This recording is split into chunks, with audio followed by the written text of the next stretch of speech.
जंगल में चुटकी चिड़िया अपने तीन भाई के साथ रहती थी। चुटकी सबसे छोटी थी। उसे बड़े लाड प्यार से पाला था। तीन भाई बहुत ही प्यारे थे। वो चुटकी का बहुत ही ख्याल रखते थे। अरे चुटकी, किधर जा रही हो तुम? इस जंगल के बाहर कभी मत जाना। नहीं नहीं भैया, मैं इधर ही खेलती हूँ। मैं बाहर नहीं जाती जंगल छोड़कर। आप चिंता मत करो। चुटकी मेरी बहना, हमारा ये जंगल बहुत ही सुनसान है। इस जंगल में एक भी चिड़िया यहाँ नहीं रहते, बस हम ही रहते हैं। इस जंगल के बाहर जाने की कभी सोचना भी मत मेरी चुटकी। नहीं नहीं भैया, मैं कभी नहीं बाहर जाऊंगी। बस मैं तुम्हारे सामने ही खेलूंगी। आप बिल्कुल चिंता मत करो। चुटकी के तीन भाई तो खाना ढूंढने के लिए जंगल में चले जाते हैं। तभी चुटकी अकेले में बैठती है। नदी के किनारे आकर वो सोचती है कि न जाने इस पहाड़ी के पीछे क्या है, मैंने कभी नहीं देखा। बचपन से मैं देखती रही हूँ, पर इस पहाड़ी के पीछे मैं कभी जा नहीं सकी। मेरे भाई तो मुझे कभी नहीं वहाँ ले जाते। मुझे तो वहाँ जाने की बहुत ही इच्छा है। मैं एक बार जरूर जाना चाहती हूँ। मैं देखना चाहती हूँ कि वहाँ पर क्या है। तभी चुटकी चिड़िया के सामने एक पक्षी आकर बैठता है और वो कहता है कि कि क्या हुआ? तुम्हें उस पहाड़ी के पीछे जाना है क्या? मैं तुम्हें ले जा सकता हूँ, अगर तुम मेरे साथ आओगी तो। अरे नहीं नहीं, मैं तुम्हारे साथ नहीं आ सकती। मेरे भाइयों ने कहा है कि उस पहाड़ी के पीछे कभी मत जाना। और मेरे भाई ये भी कहते थे कि इस जंगल में हम ही चिड़िया है, दूसरे पक्षी नहीं है। तो तुम कहाँ से आए हो यहाँ पर? अरे तुम्हें किसने कहा? हम तो यही जंगल में रहते हैं, मैं तो मेरे माँ के साथ रहता हूँ यहाँ। अरे इस बड़ी वाली चोटी के पीछे तो हमारा घर है, हम तो माँ के साथ वहां पर रहते हैं। पर न जाने वहां पर कोई भी पक्षी नहीं आता। न जाने मैं अकेले ही भटकते यहाँ आया हूँ। तुम्हें देखते ही मुझे बहुत अच्छा लगा, तुम कितनी प्यारी और सुंदर हो। तभी इधर शाम को चुटकी के तीन भाई खाना लेकर आते हैं और चुटकी को कहते हैं कि क्या हुआ चुटकी, आज तो तुम बहुत ही खुश लग रही हो। अरे नहीं नहीं, ऐसी कोई बात नहीं भैया, बस मैं ऐसे ही खुश हूँ। तभी चुटकी चिड़िया मन ही मन में सोचती है। अरे कल मैं उस नदी के किनारे जाऊँ क्या? मुझे बहुत अच्छा लगा वो पक्षी। जिंदगी में पहली बार ऐसे पक्षी को मैंने देखा है और उससे बात भी की है।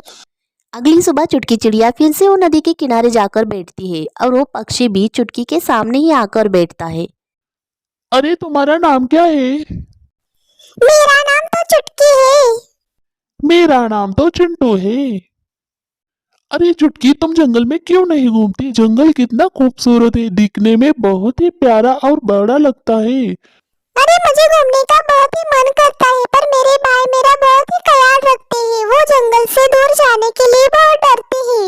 मुझे इस जंगल से बाहर कभी नहीं जाने देंगे। अरे चुटकी, चिंता मत करो, मैं तुम्हें सब कुछ दिखाऊंगा, हर जंगल तुम्हें दिखाऊंगा। हर रोज हम ऐसे ही घूमते रहेंगे, किसी को पता भी नहीं चलेगा।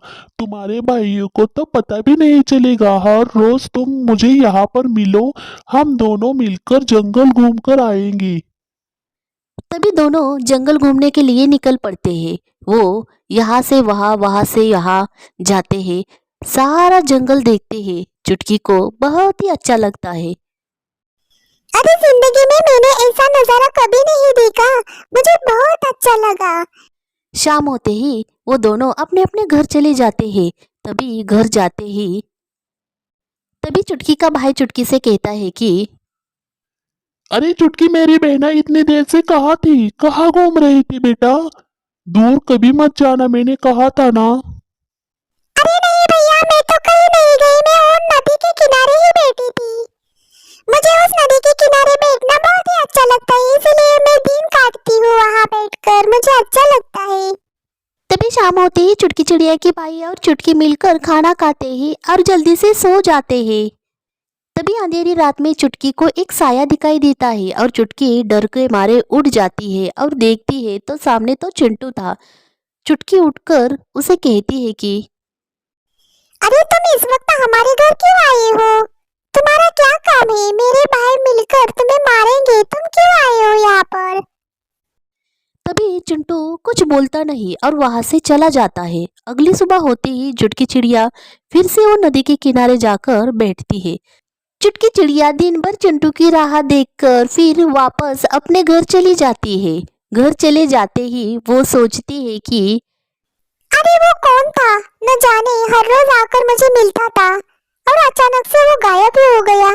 मुझे मिलने के लिए भी नहीं आया। न जाने मुझे भी क्या हो गया है। उसकी यादों में ही मैं डूब गई हूँ। अरे मैं तो देखना चाहती हूँ कि उस पहाड़ी के पीछे उसका घर है। वो सच बोल रहा था या झूठ बोल रहा था? कल सुबह जाकर मैं जरूर देखूंगी। अगली ही सुबह चुटकी चिड़िया जल्दी उठकर उस पहाड़ी के पीछे चली जाती है। वहां पर देखती है तो उसे कुछ भी नहीं दिखाई देता। चुटकी चिड़िया को वहां पर एक बूढ़ी चिड़िया दिखाई देती है और चुटकी चिड़िया उसे कहती है कि अरे अम्मा जी, यहाँ पर कोई चिंटू नाम का पक्षी रहता था क्या? अरे तुमको कैसे पता? तुम कैसे मेरे चिंटू को जानती हो? चिंटू तो गए हुए 20 साल हो गए हैं। अरे अम्मा जी, इसका मतलब वो चिंटू मर चुका है। तो मुझे मिलने के लिए वो हर रोज आता था और मुझे वो जंगल में घुमाया करता था। अरे अम्मा जी, मैं तो हर दिन चिंटू के साथ घूमती रहती थी। उसने मुझे पूरा जंगल दिखाया। अरे बेटा, मेरा पोता मरे हुए 20 साल हो गया है। वो कैसे तुम्हें दिखाई दे रहा है? उसकी तो एक चिड़िया के साथ शादी होने वाली थी। बारिश के दिनों में उसकी मौत हो गई, इसीलिए वो जंगल में भटकता रहता है। उसी के कारण कोई भी पक्षी यहाँ रहने के लिए नहीं आता। वो तो मेरा पोता है, सबको तंग करता है। न जाने तुम्हें कैसे प्यार से बात की उसने। पता नहीं अम्मा जी, मुझे तो वो बहुत ही अच्छा लगा। मुझे डर नहीं लगा। चुटकी चिड़िया तो फिर से अपनी पुराने वाली जिंदगी जीने लगी। भाइयों के साथ उठना बैठना, खाना पीना और उनकी बात सुनना।